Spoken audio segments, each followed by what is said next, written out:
A very, very warm welcome, Form 3 students and parents. Thank you very much indeed for joining us this evening for this, our IGCSE Options webinar. I'm joined this evening by the two assistant heads of secondary who are involved in the academic side of the school. I'm joined by Mr. Matthew Curtis, sorry Matthew, who is our assistant head in charge of learning and innovation, and Mr. Hamish Farquharson, who is assistant head of secondary in charge of student outcomes. Matthew and Hamish are going to be explaining all about what IGCSEs are and what you need to know about them and the process that we use to support students and parents in these really important choices. We know that a lot of the interest that students and parents have is in specific IGCSEs and whether or not that's the right decision for a student, and we're not going to be going into detail about specific subjects because different parents and different students are interested in a different combination. So you will have seen the links that I put in my letter to you, which link you to the IGCSE Choices Handbook, which gives you the nuts and bolts of everything you need to know about each of the IGCSEs, and also the set of videos that we've made this year. This is the first time we've done this. Our heads of department have been very brave. They've gone on camera, they're on YouTube. You can see them describing the IGCSE in their subject. So that's where you can find out specific information about courses. So this is much more of a general webinar. So Matthew and Hamish are going to explain all about IGCSEs to you. During their presentation, should you wish to ask any questions, please use the chat function. I've set the setting so it's private, so you don't have to worry about other people seeing your questions, but please put your questions in the chat. And then after Hamish and Matthew have finished their presentation, I will then moderate and I will combine questions if they're similar and ask them to Hamish and Matthew, unless they're very, very specific to you and your child, in which case I'll either send you a private message or I'll follow up with an email. And I've just realised I've forgotten to introduce myself. My name's Anna Fournier, and I'm the head of secondary in charge of academics. Okay, so I am now going to hand over to Hamish and Matthew.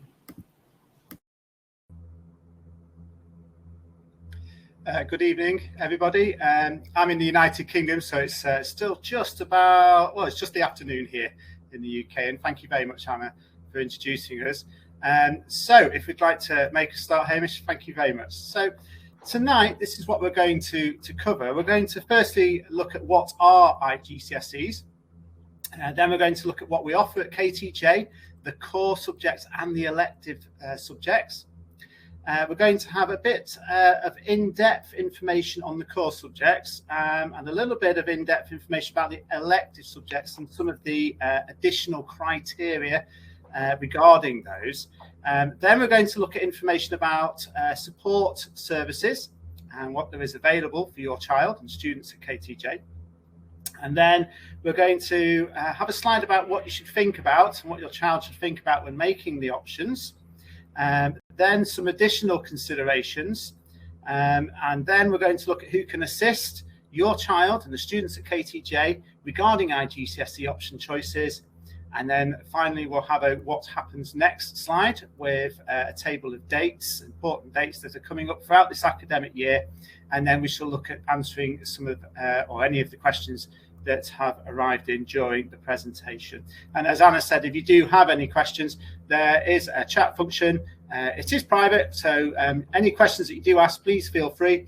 No question is every question is going to be acceptable on this. So any questions at all, please ask, and we'll do our best to answer them this evening. And if not, we'll get back to you later on within 7 days.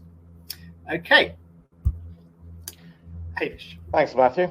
So I'm just going to answer a few background points, or look at a few background points about what IGCSEs are. IGCSE stands for International General Certificate of Secondary education. They are 2-year courses that last for all of Form 4 and Form 5. They are examined or assessed mostly through formal written examinations, but a few subjects have coursework that is carried out across during the length of the course. Some subjects like science have practical examinations, and some subjects like languages have oral exams. For most subjects, the subjects that are offered by Cambridge Assessment, the grading system goes from A star to G. For maths, which is offered by Pearson Edexcel, the grades run from 9 down to 1, where 9 is the highest grade. They are important. The choices you make for your IGCSEs will affect future career decisions, and it is important that you don't close any doors that you might want to walk through in the future. So yes, they are important. They also impact, in many cases, on your A-level options. The IGCSE choices will affect some of the subjects that you can take for A-level. For example, it is best that you've studied a subject such as like history or geography if you want to go and take those subjects for A-level. And they do also have an impact on university choices as well. They will certainly assist you in making an informed decision regarding your choice of degree. And for competitive degrees and universities, such as medicine and law, or Oxbridge or Imperial, for example, it will be in your favor to have top grades and relevant subject choices. Matthew. So, what are the choices available? These are the IGCSEs on offer at KTJ.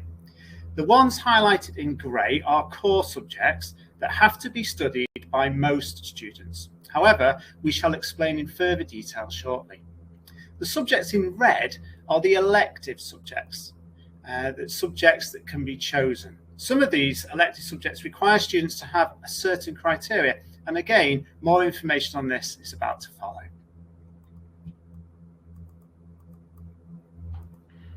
So, starting off with the core subjects, English, language, and mathematics have to be taken by everyone. And these are often prerequisites for degree courses in completely unrelated subjects as well. Malay has to be taken by Malaysian citizens, but if you're not a Malaysian citizen, you do not need to do this course. And for science, students must choose at least one science IGCSE from biology, chemistry, or physics. They are more than welcome to choose more than one, but they have to choose at least one of those 3 subjects. Matthew. You're muted. Thank you. Looking at the elective subjects, in order to choose additional mathematics, they must have achieved at least a B grade in their end of Form 3 exam, or 4.5 or higher on their Cambridge checkpoint. In order to study music at IGCSE, students must be at least grade 3 level on a musical instrument. And finally, if students wish to study English literature at IGCSE, they must have achieved at least a grade B in their end of Form 3 exam. Student support services provide 2 additional subjects that are timetabled and blocked with IGCSE subjects, but are not examined. The first is English as an additional language for students whose English level might not currently be sufficient to fully access their IGCSEs. The second is Transferable Skills. This course is designed to complement regular IGCSEs and support students develop effective study habits and see connections between different subjects in order to maximize performance. Both these subjects have considerable input from student support services and are not regular sign-up IGCSEs, so they might be picked by the department to help the student out.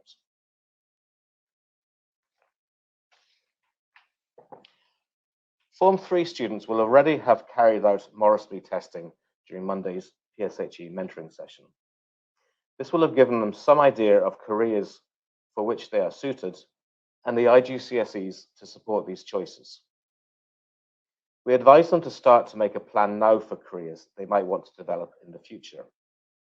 Researchers have analysed the career aspirations of more than 11,000 students taking part in the study and found that just having a plan was really beneficial. It didn't matter if they wanted to be a vet and ended up working in finance. Having that goal of a rewarding career had a positive effect on their career success.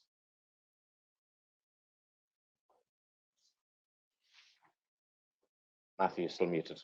These are just a few considerations, thank you, when choosing IGCSE subjects. Remember that these are courses that last 2 academic years and will shape the future path of the students. So it is important to consider these points. Students should choose subjects that they enjoy studying and that they may be passionate about. They should also choose subjects that make them happy for their own well-being and mental health. Students who enjoy the subjects that they are studying will achieve the higher grades.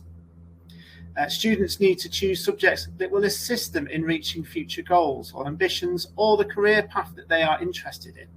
This is because there are certain careers that require certain IGCSEs, and there will be more detailed examples to explain this in a couple of slides' time. Students should not make choices based on what their friends are doing. They should not choose a subject because they like the teacher, as they may not get that particular teacher to teach them for their IGCSE. And they should also not choose a subject that they will not enjoy. This slide gives examples of choosing options for specific career paths. For example, if you're interested in medicine, being a vet, a dentist, or interested in biomedicine, you will require IGCSEs and A-levels in chemistry and biology. Maths is also preferable, but also choose complementary subjects that show other skills, such as geography, history, drama, art. If you are interested in engineering, you will require a high level of maths and physics. So a student should take maths and additional maths and a physics IGCSE. And as a final example, if you are interested in law, there are no specific subjects needed, but you need to be able to write well, read complex texts and analyse. So it's good to have subjects such as history, English literature, geography, economics, business studies and accounting.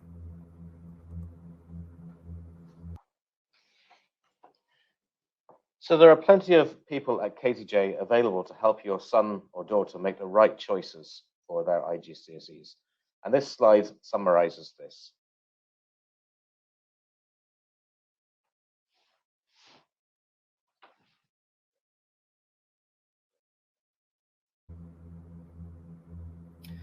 So what happens next? This slide shows the key dates for the rest of the academic year. You will notice that in January we have 2 mentoring sessions and an IGCSE taster day. This will be when students can sample certain elective subjects. There are one-to-one meetings in February between students and members of teaching staff, but most important of these dates is Wednesday the 2nd of March, when a signed copy of the student's IGCSE options form needs to be handed in to KTJ. Finally, in late June, the head of maths will contact parents of students who have not met the additional maths IGCSE requirements. And finally, thank you for attending this presentation. If you'd like further information, please remember that each department has made a film about their IGCSE option subjects and has contributed to the IGCSE options handbook. We shall now have a look at the questions that have appeared in the chat box. Thank you very much indeed, Hamish and Matthew. I'm actually going to go back to the slide, I think, that has all the options on it, because I think that most questions will stem from that slide. So I encourage everybody to think of any questions that you want to ask, put them in the chat. As I said, it's private, so you won't be, it's taking me a long time to go backwards. Can one of you do the slides? I might be able to be a bit more fluent in my talking. Yeah, and I'll ask, either I will answer, or Hamish or Matthew will answer your questions. Right, this is one for you, Hamish. What is the minimum and maximum number of elective subjects that can be picked? Okay, so again, maths and English are core subjects and compulsory subjects. The other subjects all fit into what we call option blocks. And there are 7 option blocks that go with the 2 core subjects. So there are 7 elective modules, 7 elective subjects available. It might be that you have been asked to do EAL or Transferable Skills, which would make 6 electives, but 6 or 7 electives is the standard expectation in addition to the 2 core subjects of English and maths. Yeah, this is actually quite a tricky question to answer because it depends a little bit on the student. So one of the other questions that I've been asked is, how many subjects do we take? So the answer is you take 9 overall. So if you are an EAL student, the EAL course, which is not an IGCSE course, is one of the 9. So for every single student across the school, maths and English are a must, and science. And then there's other combinations, for example, the EAL and the Malay for the Malaysians. But the final number that you will take for everybody is 9 subjects. Right. The next one is about changing subjects. So Matthew, if a student chose subjects and they entered their form in March, could they then change their subjects after that if they suddenly decided across the course of the holidays between Form 3 and Form 4 that they decided that they found a different career and that they would like to change paths? Would it be possible for them to change their subjects? Yes, I would say it would be possible because obviously at the time of making a subject, it's something that really at the age of 13 and 14 to make these choices is quite a big decision to make. So of course there will be some doubts. But again, can I just emphasize that we are going to have 2 mentoring sessions in January, and there are plenty of people at KTJ in order to help your child make those right decisions. So please do ask questions, and something that we do say to students is to involve the family and to have that discussion. So have a discussion as a family, and use those mentoring sessions, use all the colleagues that we have available at KTJ. But of course, if anything was to change over the summer holidays, don't worry, that is absolutely fine. All we suggest you do is that you contact us as soon as possible so that we can see if we can put those changes into place. Yeah, can I just add on as? Yes, do. As of the 2nd of March, the timetabling team have a very open policy as to the option blocks, and so they try their best to make sure that everyone can have the subjects which they want. Of course, as timetables are built up, so towards the summer holidays, those options might be a bit limited. So do try and sort of make up your mind as early in that process as possible to make sure that those options are available.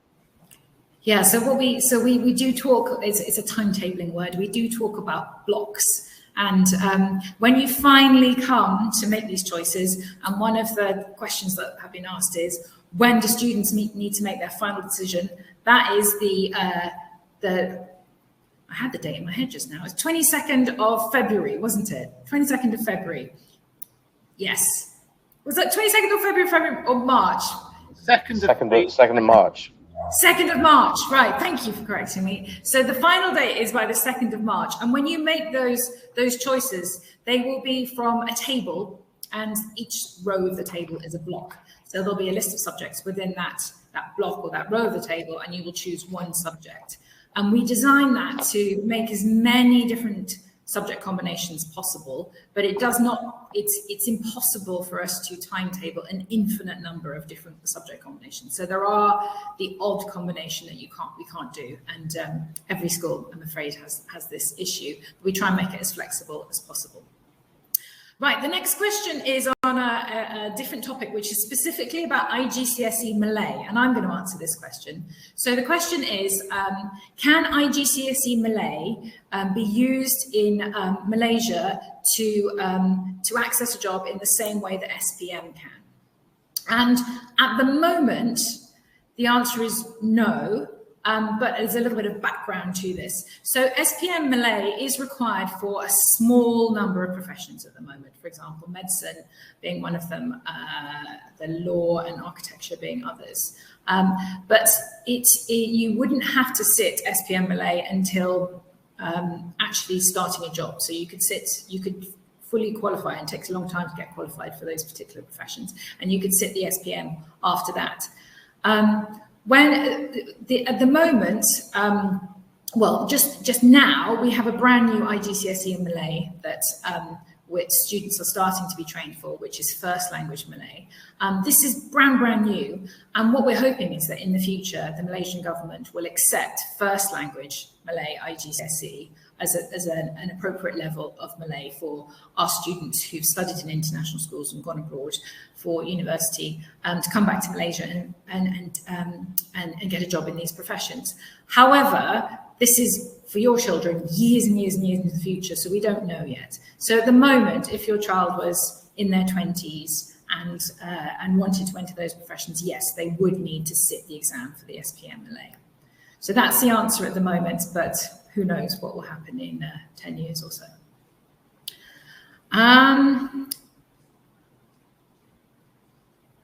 Okay, the next question is about additional maths.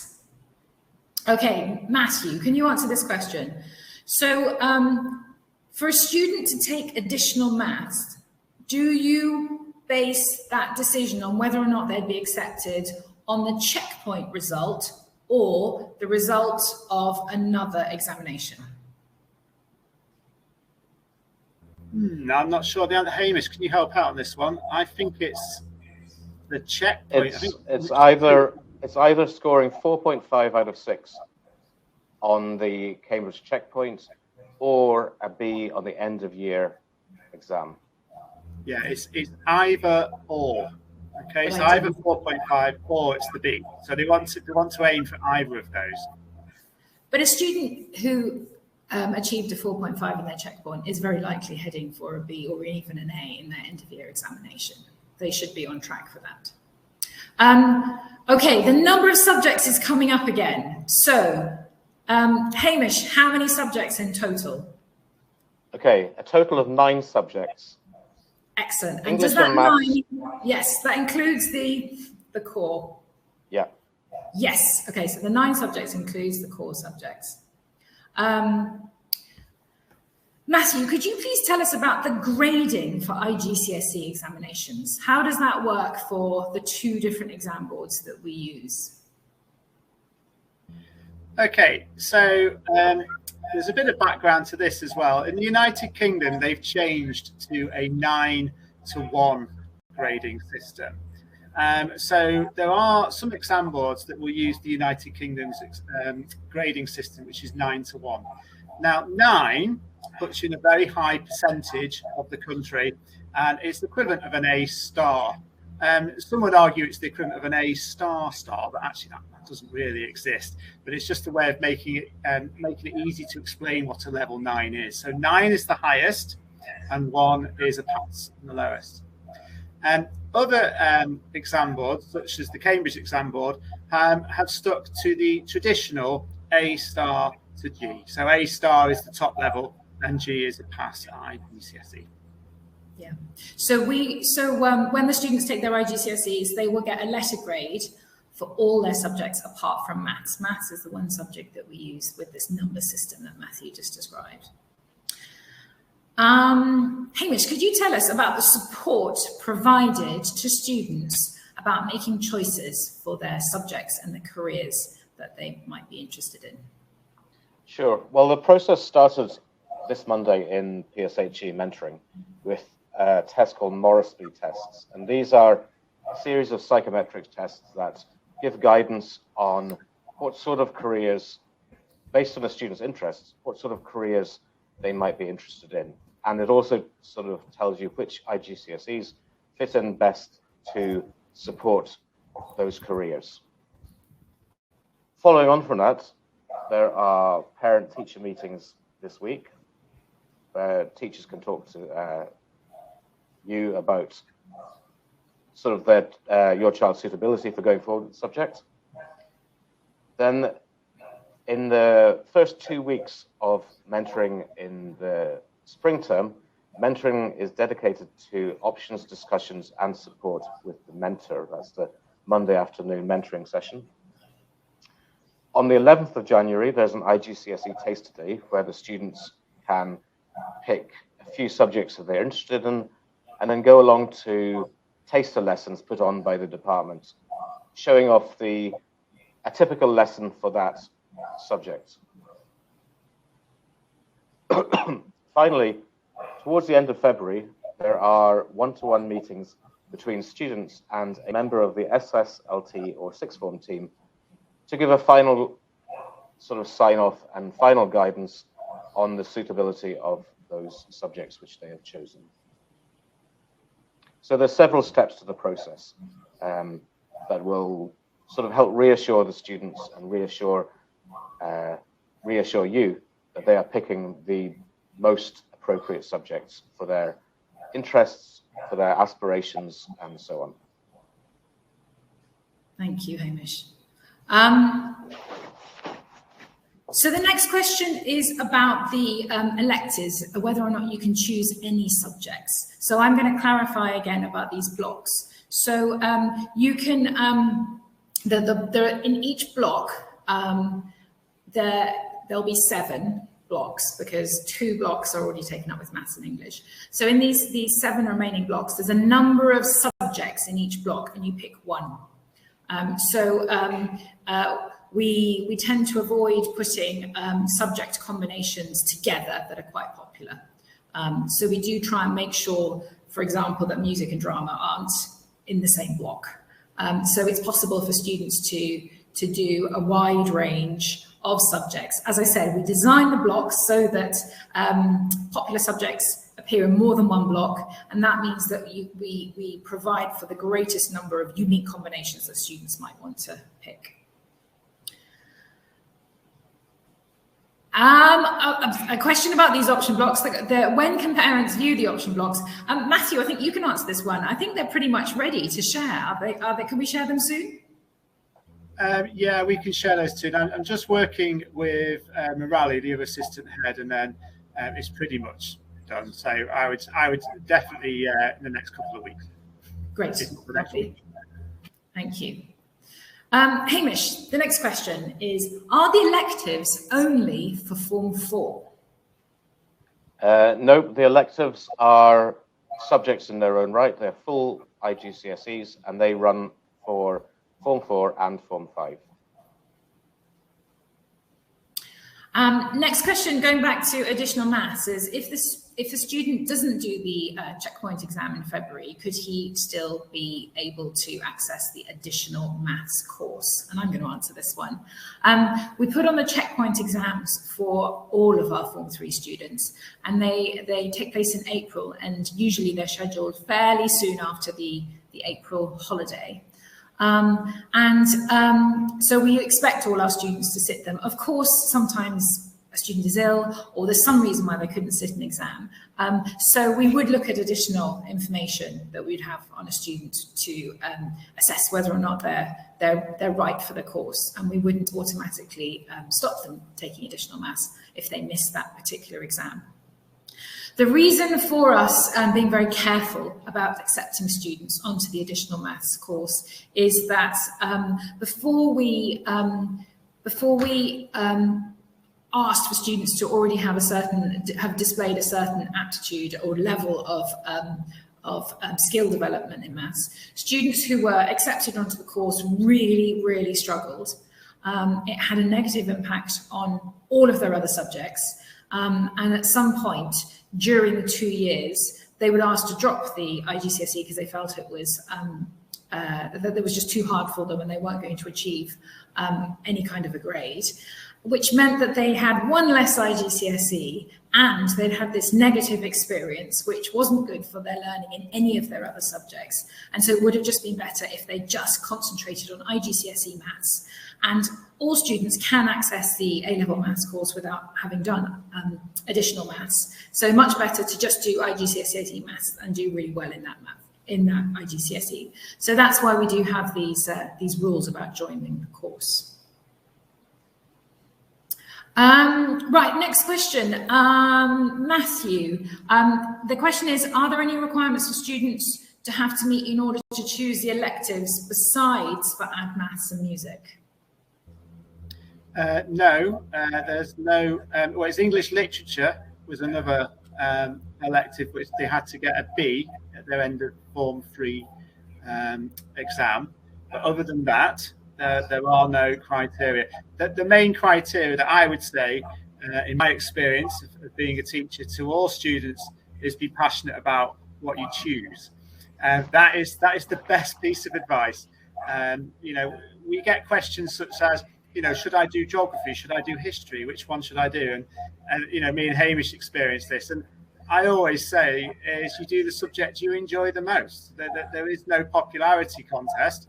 Teachers aren't out there to try and get numbers in their subjects.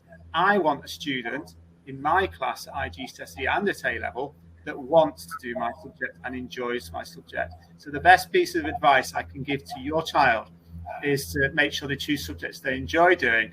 But please have that conversation, as I said before, have that conversation as a family. And if I can just add to Hamish's point, other support available. There is a careers department at KTJ. Use it. Yeah, I can't agree more about students enjoying the subject and having passion for that subject.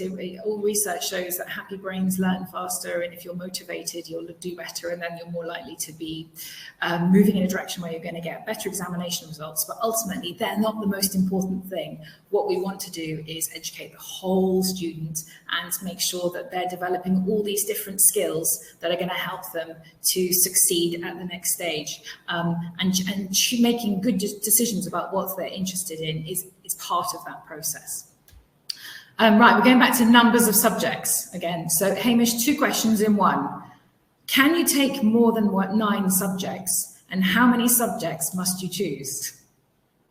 Okay, you can't do more than 9 subjects. It's 9, 7 electives plus the 2. If you're thinking about doing an extra subject, we would counsel against that for a couple of reasons. Firstly, the 9 subjects is a fairly standard number in the vast majority of English schools. In addition to this, there's no real requirement to do 13, 14 subjects for university entrance. So 9 is a carefully selected number that gives the best access. The exam boards recommend a certain amount of teaching time for each subject, and that 9 subjects means that we match that recommended teaching time most effectively. And the second question, Anna, could you repeat it, please? Sorry. Yeah, I think you've covered it. So it's, okay, it's okay. No more. Okay, Great. okay. Thank you, Hamish. Matthew, can you please tell me what is the difference between the core science and the elective subjects, biology, physics, and chemistry?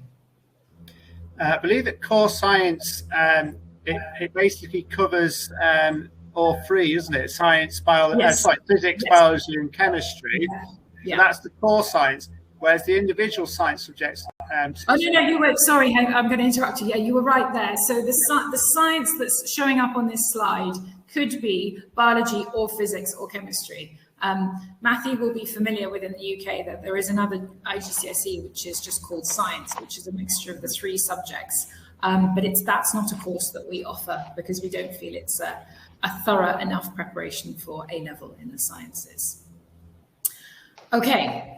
That's just what we were referring to. Oh, there. Yes. Yeah. Okay. Thank you. There's a question I'm going to take, again, going back to the Malay. And the question is, what's the use of assessing Malay at IGCSE if there's no market access for jobs in Malaysia? So as I said earlier on, there are only very, very, very few jobs that require SPM, a piece of paper saying that you've taken SPM Malay. So the reason why the Malaysian government says that all Malaysian students must study Malay up to the end of Form 5 is to preserve the language, because obviously students at the school are learning in English all the time. They're not practicing the Malay if they're not studying it. You don't actually have to sit an examination, an IGCSE examination in any of these subjects. You can come to school and learn all these subjects and not take any examinations at all, but then you would have no qualifications, which would mean that you wouldn't be able to apply to university with these IGCSEs. And the system that we offer at KTJ is the British system, and the IGCSEs are part of that system. So the students, we don't train them just for examinations, we want them to learn, but the courses that we offer, there is an examination at the end of the course, and that examination is a certificate to show the education of that student. So that's why the students will sit the examination. That's why it's valuable. That's why an IGCSE in French is also a very valuable qualification for the student to have. If I can, yes, carry on. Add that in the IGCSE Handbook, Hamish has added this year some information about the exams and the rules and regulations, and I suggest that parents do pay particular attention to that, please. The next question is about the subject teachers and who will be teaching the different subjects, and can we have a checklist? And I'm afraid that's not the information that we'll be able to provide, because that very much depends on the timetable that we create, and that timetable will not be created for quite some time now. The timetable is created based on the demand for different subjects, the number of teachers we require at different levels, and that's not just at IGCSE, that's at A level, and that's also for students in Forms 1, 2 and 3. So we would not be able to provide any details about which teacher was teaching at each level. We also would not ever be able to support a system where students got to choose their teachers. It's just not something that's possible in a school, and so students are placed in classes, and in general, unless there's an exceptional reason, if we get requests for students to swap to a different teacher, I'm afraid we can't meet those requests. Hamish, next question is about languages. How many languages must a student take?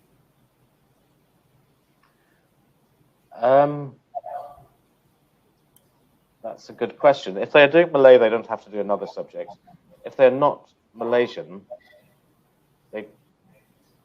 I'm not sure. They will have to do one. Yes, so we like the students to make sure they have a range of subjects, and so yes, I'm afraid this table doesn't illustrate that, but yes, students must take at least one subject. So one language. So the choice is Malay, French, or Chinese. Students may take 2 languages, but if you're Malaysian and you only want to do one language, I'm afraid that language must be Malay. Hamish and Matthew, who would like to answer a question about transferable skills? What it is? Hamish, thank you. Okay, I do know the answer to this question.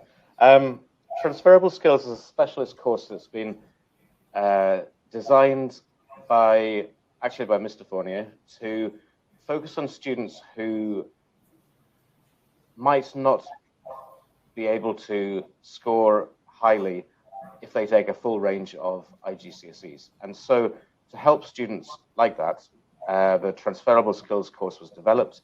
It looks at and helps students with study skills. It helps them with, planning, and it helps them sort of look at strengths in one subject that can be taken and developed in other subjects to help them achieve better in those subjects. So it's a very sort of tailored niche product to help specific students, and it's generally not a course that is open to select. It's more of a course that you are picked for and advised that it would be beneficial for you to take.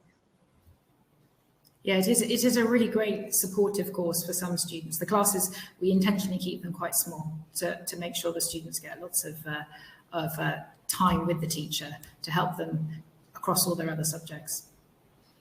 The next question is about maths. I'm going to answer this one. So maths and add maths lessons, are they taught together during Forms 4 and Forms 5?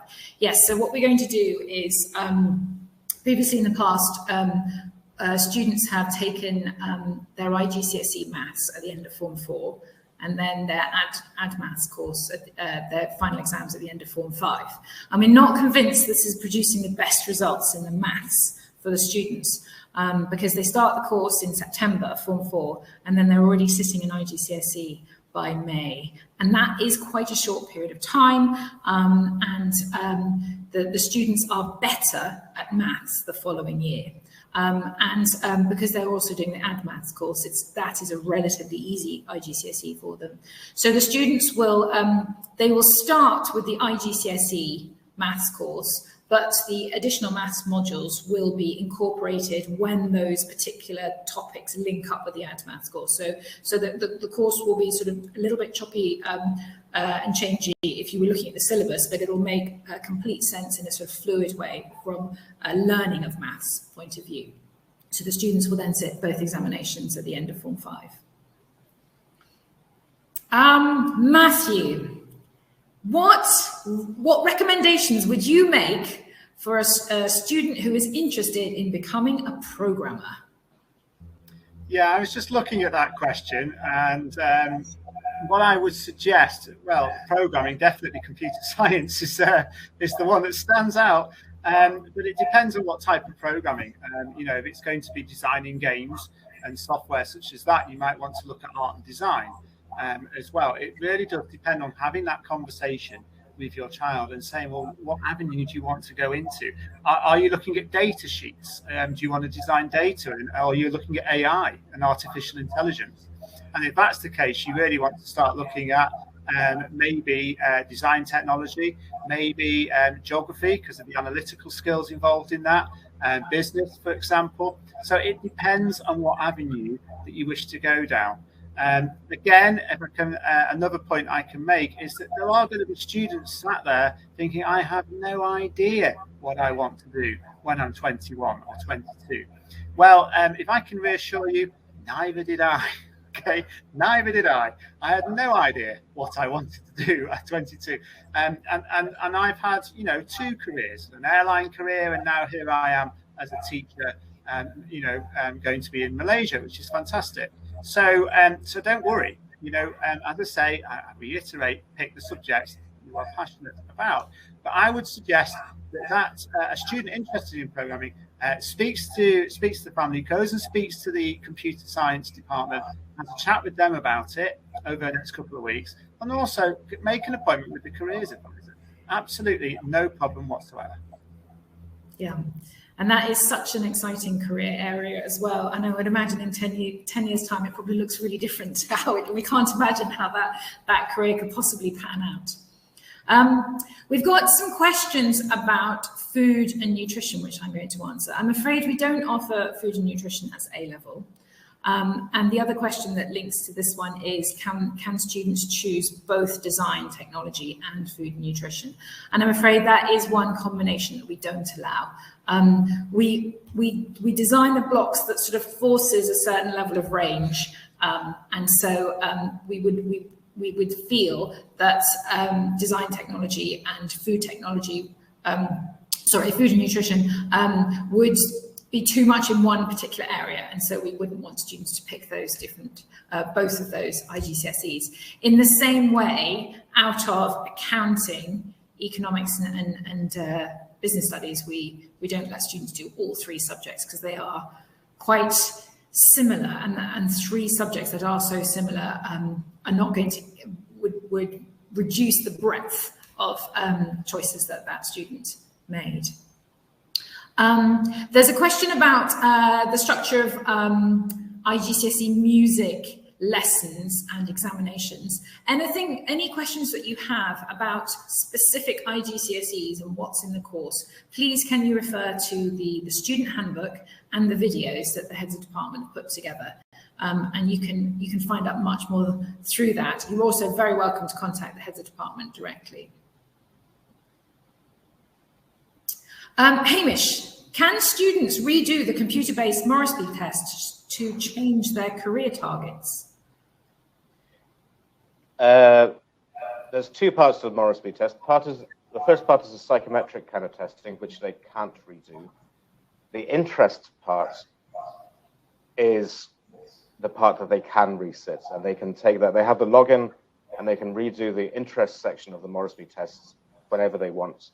They might want to redo it in Form 4. In fact, they did redo it in Form 4 for the Form 4 and Form 5s on Monday. So yes, they can redo it as their interests develop and change. Thank you. The next question is about flexibility in sitting examinations, specifically about Chinese as a second language. The IGCSEs are designed to be 2-year courses, and so our students sit all their IGCSEs at the end of Form 5. So we wouldn't offer any examinations to Form 4 students. But when it comes to Chinese, there are some students who they speak Chinese at home, they write fluently, but they decide they don't want to study Chinese as an IGCSE. Although there is a first language IGCSE on offer, it's a challenging subject. It involves the study of Chinese literature, and students, it really does help develop their writing and reading skills. But should a student choose not to take IGCSE Chinese, some students who are very fluent probably would be able to do quite well in the second language Chinese examination. And for those students, if they really want to take the exam, what we suggest is that they sit the trial exam in Form 5 and see how they do. And if they find the trial exam really easy, and they get a really high grade in that trial exam, we'll enter them for the exam. But if they don't do particularly well, we would advise against sitting the IGCSE, because it would just put, it's not, they don't need the subject, it's going to put additional stress on the student trying to learn for a 10th subject, and so that's not something that we would suggest that they do. Matthew, I have a fantastic question for you. What job opportunities are there if a student takes subjects like geography and history? Matthew is a geographer, by the way, everybody. I am a geographer, but my sister is a historian and a history teacher and a classics teacher. But I've also responded privately to that conversation. But I might just add that I've basically said that history and geography offer a range of subjects and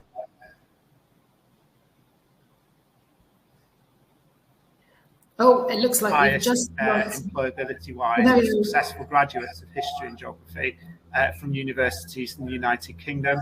That's been proven in articles in the Guardian newspaper, for example, over here. But I'm sure Hamish can vouch for history. I certainly can. But I'd just like to finish by saying the reason why I chose geography personally in changing my career from the airlines is that geography gave me a... Oh, I think Matthew's internet connection has just let him down. Yeah, I'd like to add in something there as well, if I may.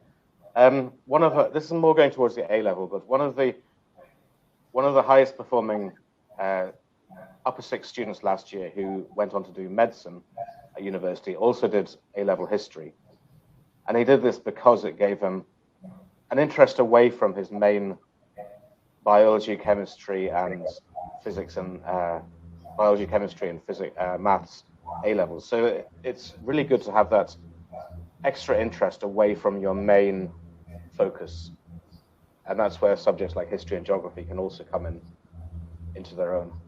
Matthew, we lost you just as you were telling us why you chose geography and why you're passionate about it. I think basically, and I know that the history teachers, every teacher at KTJ is going to be passionate about their subject. Of course they are, and that's what makes it a great school. But the main reason why I chose geography is because it gave me a greater range of options once I'd left university. And I know that history does the same, because I wasn't sure what I wanted to do for a career once I left my degree. So that's why. Yeah, a range of subjects, I think, is the best possible preparation. And again, subjects that you're passionate about. Hamish, there's a specific question about Chinese results. Would you mind following up on that one separately, please? Yes, of course. Thank you very much indeed. I've been asked how you contact heads of department for specific courses.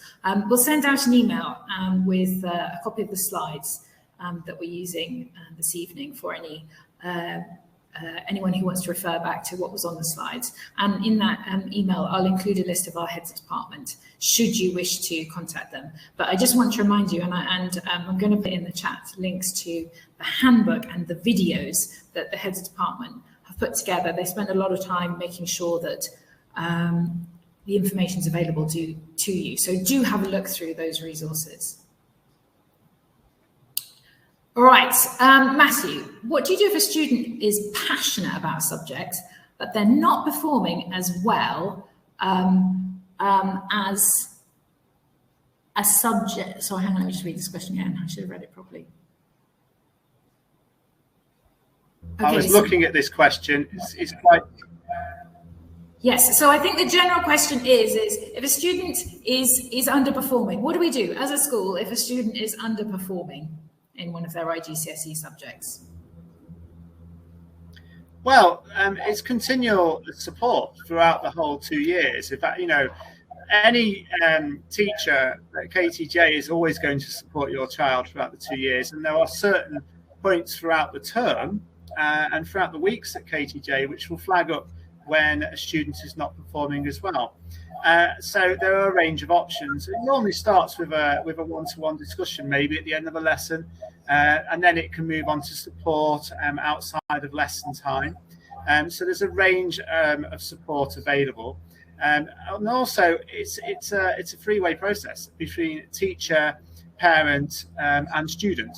So there will be communication links between those three parties to make sure that we support the students as well.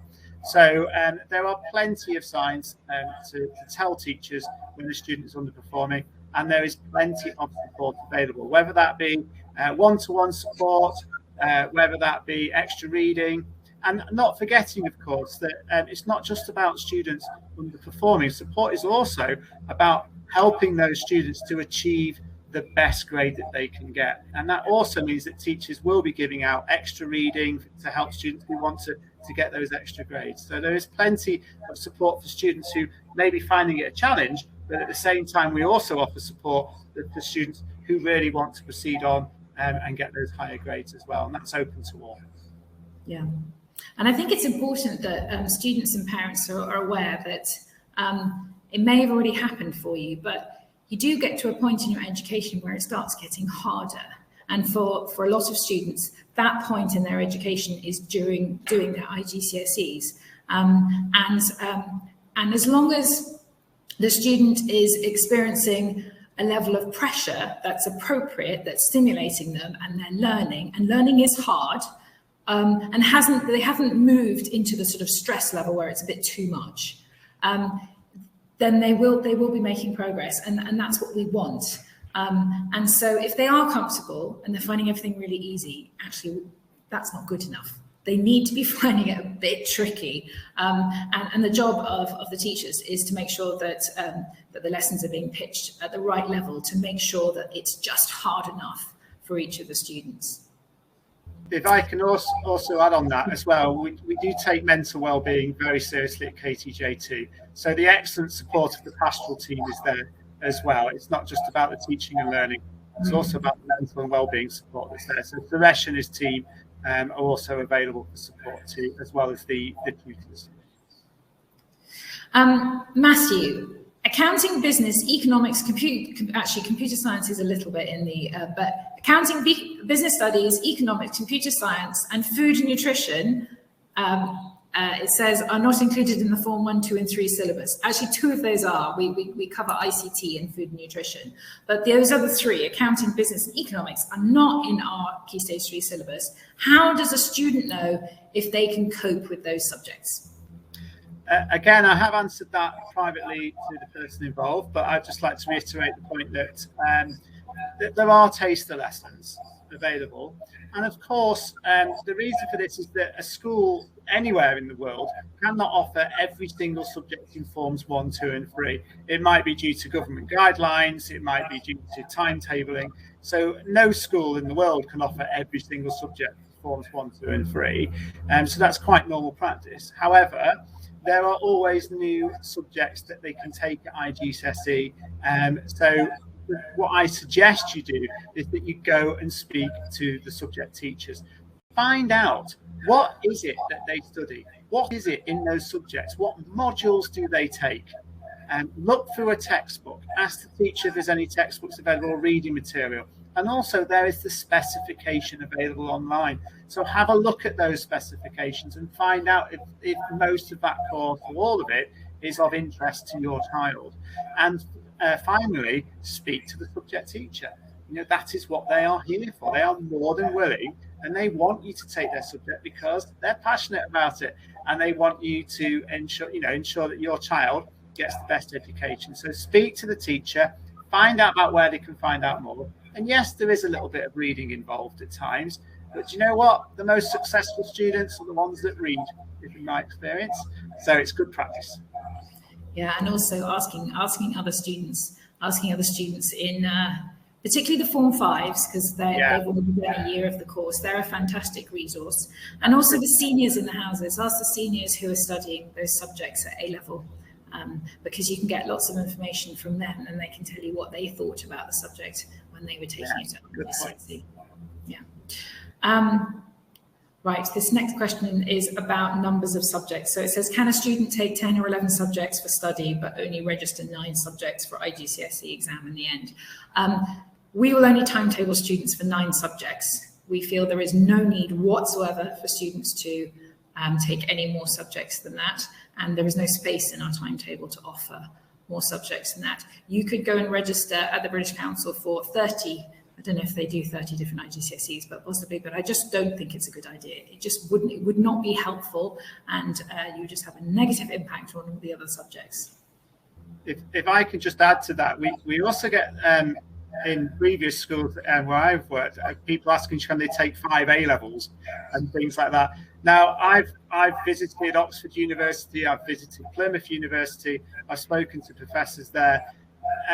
Just to put it in context, they'd rather you study the right amount of subjects well than come across studying a whole range of subjects not so well. So even at the higher end at university level, it's best to focus on 9 subjects and not consider taking 11 or 12, because it's just going to affect, as Anna said, the education and the quality of study that your child will go through.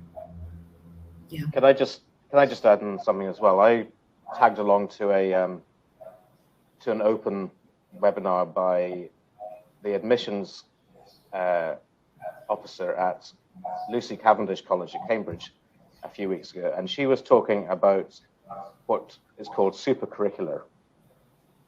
And this is the additional investigation into subjects which you are passionate about. So if you're doing history, for example, reading extra history books, going to museums or art galleries. If you're interested in medicine, reading extra things about biology or chemistry, and gaining a greater understanding of those subjects rather than sort of overly branching out into too many subjects. Really focus on the things that you're passionate about if you want the extra challenge. Investigate those subjects more deeply rather than spreading yourself too thin. Yeah, I couldn't agree more with this. I think it's important to realise it's not collecting a greater number of examination grades. Actually, when students get to interview for top tier universities, it's the passion that they're showing for that particular subject that they're applying for. That's the only thing that the college is really interested in asking them about. There's a question about the date for the checkpoint exam. We only do maths checkpoint, and it will be at some point in April, usually. I'm afraid we don't have a date yet. We'll probably find that out from Cambridge in the new year. Hamish, during subject courses, so at the start of Form 4, if a student realises that they've chosen the wrong subjects because they've changed their mind about their career path, for example, could they change their IGCSE subjects? Yeah, as Matthew said, this is a perfectly normal thing as a 14, 15-year-old student. Of course, your interests change, and you might think that economics sounds really, really interesting, and you get to the class and it's actually not what you expected. There's a 2-week window at the start of the year when we allow changes to be made. After this 2-week window, we strongly caution against changing, because you'll have covered too much of the course, and conversely, you will have missed too much of the course that you want to change into. But in those first 2 weeks, when you haven't covered that much, then there's still the option to change with advice from ourselves. Yeah, and with the caveat that there would obviously need to be space in the class that the student wanted to move into, because we can't have an infinite number of students in each class. There's a question about what courses at university would insist on additional maths. Actually, university courses are more likely to have requirements for A-levels. And so at A-level, there's a maths A-level, and then there's a further maths A-level. It's got a different name at A-level. But as was explained in the slide about the different careers, if students are thinking about engineering courses, in particular mechanical engineering courses, then additional maths is a very, very good idea for the student to be heading for. But it's always best if you have a particular course or a particular university in mind to check the website of the university and the course, because it's a little bit different for every single university. That would be our best advice. If you want to find out more about A-level courses, our sixth form team put on webinars throughout the year, and then when the students get to Form 5, they give them lots of help, as we do at Form 3 for the IGCSE choices. But when they're in Form 5, it's for their A-level choices.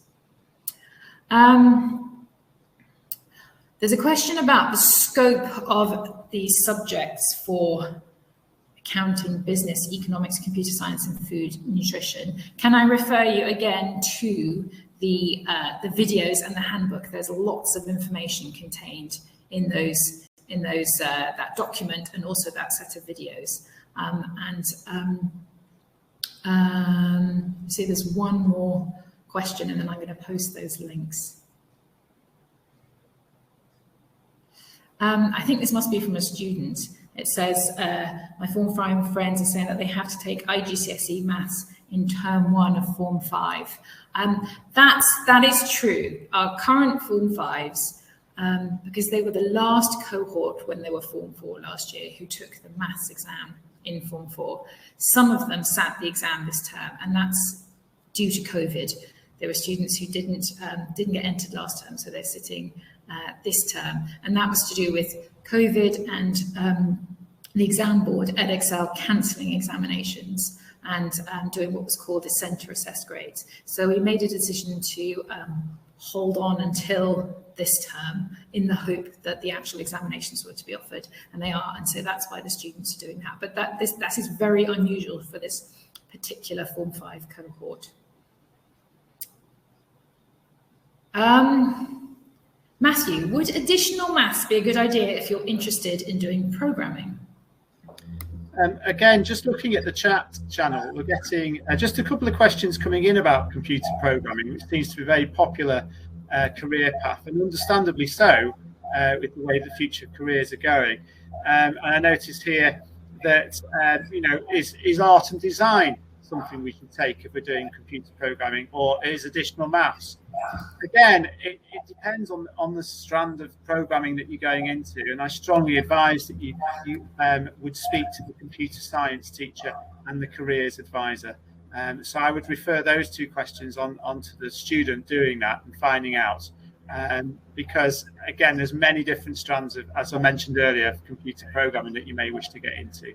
So I would definitely speak to Careers Advisor, definitely go and speak to the computer science teacher as well. Yes, and I think that answers the question about if someone wanted to be a game designer, would art and design be a good subject? Yes, quite possibly, but if you really, really don't like the idea of doing art and design, that's a bad choice for you. If you do design technology, the type of design technology we do here is resistant materials. And so you would actually build something, possibly out of wood or out of plastic. But if you're interested in programming, I think design technology is a good choice as well as computer science, because you learn about the design cycle. And if you become a programmer, it's all about design cycle. So that would be a useful one. There's some questions coming through about first and second language English. Who would like to take that question? I can. Okay, so in the subject, I was just checking this up just now, actually. Within the subject handbook, there are two different IGCSE English as a second language option codes. One is 0610, one is 0611. And this refers to whether the speaking test counts towards the overall grade or not. So there's an oral counting and there's an oral endorsement. And this is something that would be decided relatively late on in the course, depending on the student's performance and basically how good they were to the spoken part of English compared to the reading and writing.